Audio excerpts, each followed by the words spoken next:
Bonjour et bienvenue dans une vidéo du campus des métiers et qualifications informatique et électronique de demain. Aujourd'hui, je vais vous faire des petites capsules vidéo sur nos jeux en intelligence artificielle. Cette première vidéo est l'introduction afin de vous expliquer ce projet. Donc tout d'abord, il faut savoir que ces travaux d'expertise ont bénéficié d'une aide de l'État gérée par l'Agence nationale de la recherche au titre de France 2030, portant la référence juste ici.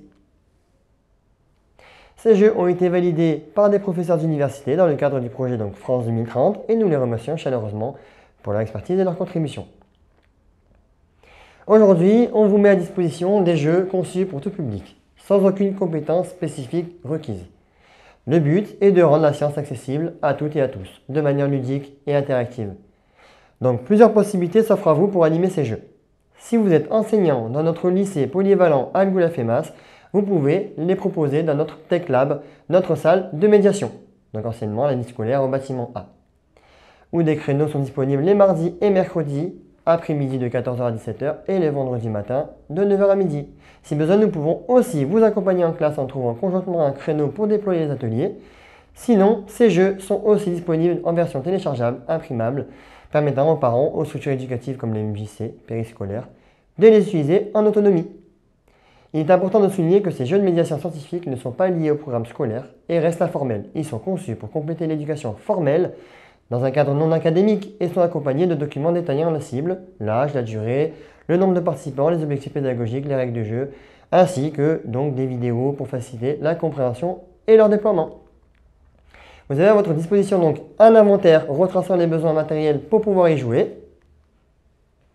Vous avez ici donc la banque des réponses, donc c'est deux documents entiers de réponses aux cartes questions en ayant le nom et le numéro de la carte en question écrit en rouge. Vous avez le détail de réponse ensuite.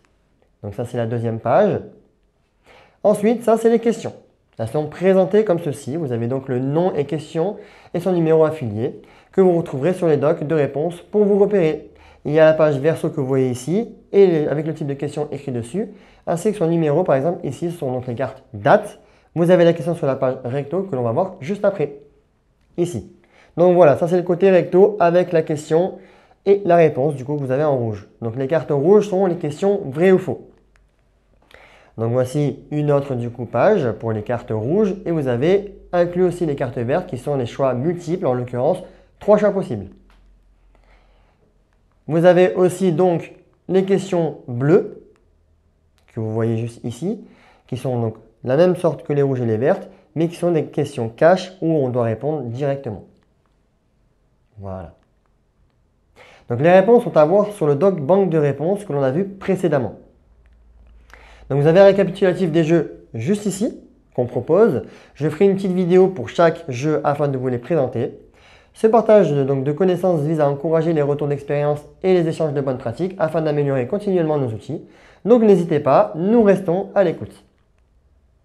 Nous espérons que ces jeux permettront à tous et à toutes de découvrir l'intelligence artificielle de manière créative et collaborative. Je vous dis à très vite au campus des métiers et qualifications.